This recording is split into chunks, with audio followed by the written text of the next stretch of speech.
It's October, and here in Ontario, that means that the leaves are starting to change colors and fall from the trees, and it's really just a beautiful time to live here. But it also means that it's getting kind of chilly, so I'm always looking for soups and stews and roasts and things that will just make me feel all warm and cozy.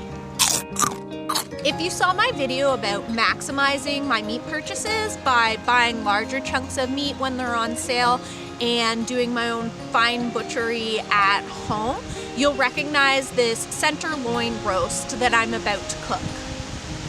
If you haven't seen it yet, I will link to that video at the end of this video. I'm starting off this recipe by making my own breadcrumbs out of the end piece from a store-bought loaf of bread. I just let it sit out all day and then placed it in a zip-top bag and crunched it up with my dollar store rolling pin. This particular bread was one with everything seasoning, so it's like seasoned breadcrumbs, but free. Then I chopped up a bunch of brown mushrooms, about 12 smallish ones. I did a very rough chop with the pieces averaging about 1/2 inch in size. They will shrink quite a bit as I saute them. Next, I put about a tablespoon of neutral oil into a nonstick pan, heated it to medium, and added my chopped mushrooms. I let them get soft and a little darker and then added some fresh minced garlic. Once the garlic was softened a little and nice and fragrant, I added a tablespoon of Italian seasoning and sauteed for just a couple more minutes, and then added salt at the very end before removing the mushrooms and garlic to a bowl to cool down. At this point, I mixed in the breadcrumbs and allowed this mixture to cool completely off to the side while I moved on to prep my potatoes. I personally like the texture of potato skin, so I leave the skin on most of the time. I take a small paring knife and remove any eyes or brown spots, and then cut the potatoes to the size that I want depending on the application. Plunk them straight into some cold water and give them a little finger scrub. Then I usually rinse them a few times and let them soak in the water until I'm ready to use them. And now my mushrooms and breadcrumbs have cooled all the way down, so it's time to stuff this loin. I'm getting my knife ready by giving it a few swipes with a honing steel and then cutting across the roast with the fat side down, trying to make a straight cut with about 1/2 inch of meat all the way across.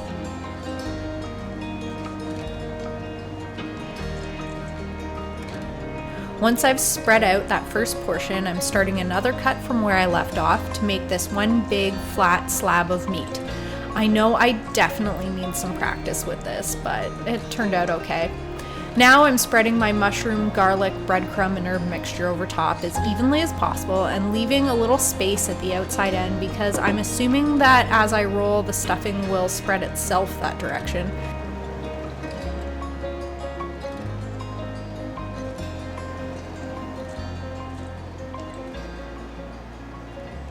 Then I'm laying out 4 pieces of kitchen twine that I pre-cut, placing the roll on top and tying up the twine to hold this all together.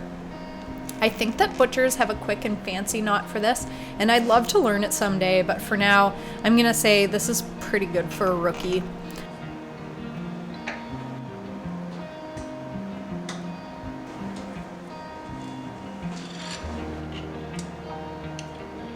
I made a little slurry of grainy mustard and oil to coat my roast with and placed it in my nonstick pan and continued to coat the other sides once it was in the pan.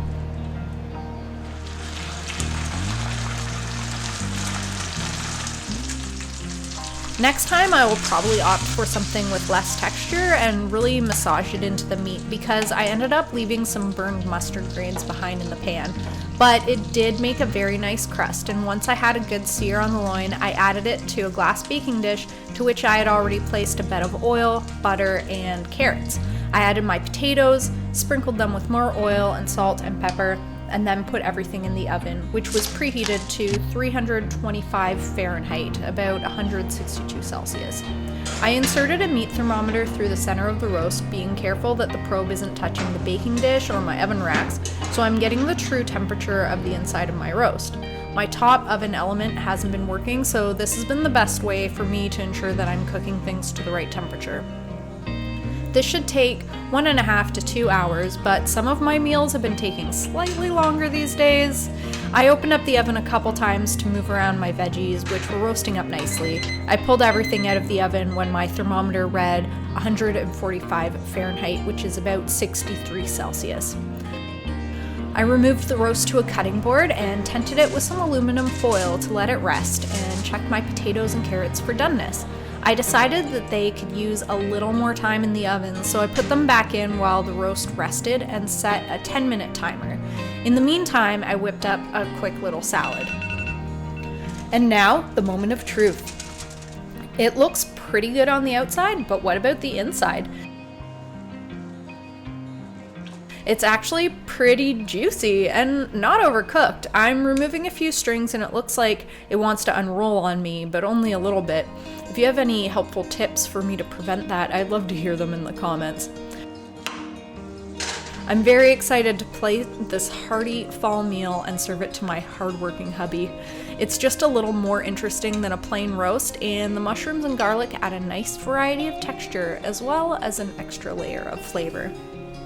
If you liked this, if you were inspired in any way to try some new techniques, watching me fumble along with something new, please give this video a like, click that little thumbs up button, maybe think about subscribing so you can see more. I hope that I am just always continuing to improve. Until next time, I hope that you're taking care of yourself and enjoying all the flavors and colors and beauty of life.